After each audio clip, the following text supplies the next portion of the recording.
Alright, so I moved a few things around this weekend so I can finish work on this boat. I took down the rotisserie for the body, put the body on a shelf because I ain't working on that right now.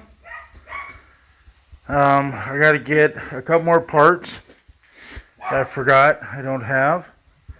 These trim sensors for one. So those need to get changed out. I still need to get the right handle. I still haven't figured out what I want to do there.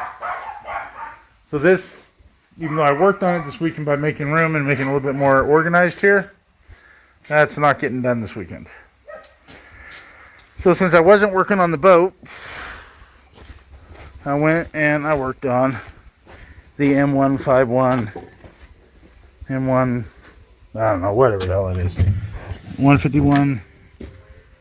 I believe is what it is. So I built a panel. You'll see the stills here shortly. I built a panel here for this. Kind of neat how bright it looks through there. To fill that hole. This will actually end up being 3 pieces. This first piece I'll weld on tomorrow night, sometime this week. And then a piece that'll go on the inside that'll take this corner. And then maybe one that'll extend here on the front side.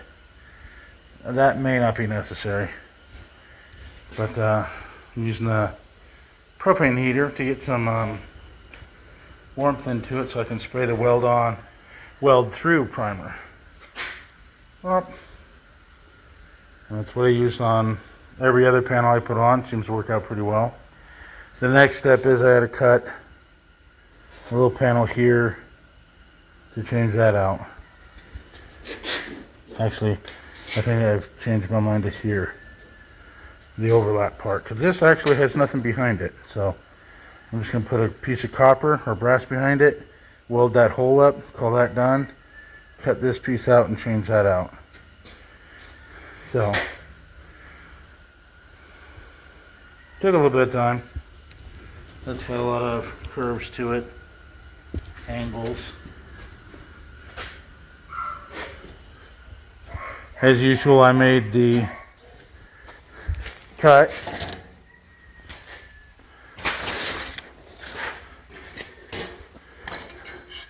And then I put tape over it.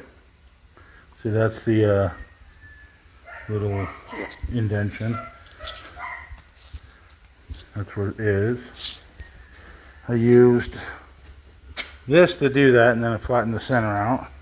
I used these to do the rolled edge.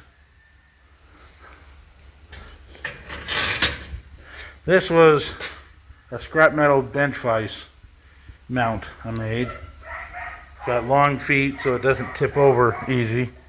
That's pretty nice and sturdy. I ended up using the lathe and machining this down about a little over 1/8 of an inch to get a deeper pocket to match the back body. If you look at some of the previous videos, it'll be there. There's the M151A1. This is the M151A1, if I recall. There it is, M151.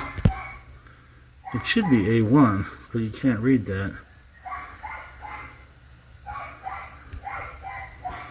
Well, that's her. This corner here is the last of the body.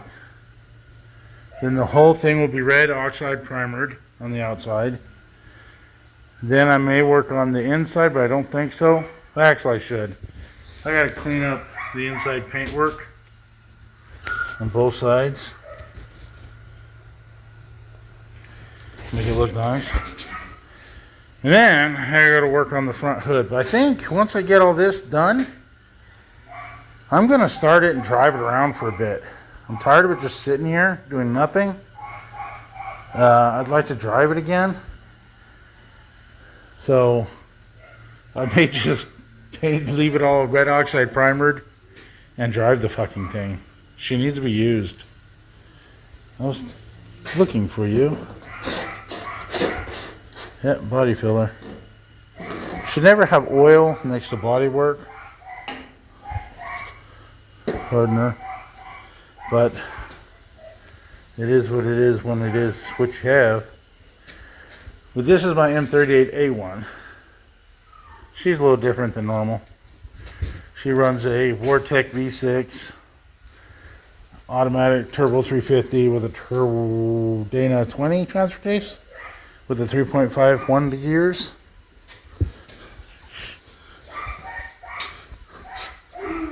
But she looks almost stock, which is what I like. I need to fix the fenders. I take her out and I actually wheel her. And if she gets damaged every once in a while, it's usually on these fenders. But I don't like how they look when you just cut them off. I like the fact that she looks almost stock. So, anyways, it's late-ish. My dogs are going nuts. And it's probably time to feed them. So, that's what I'll work on.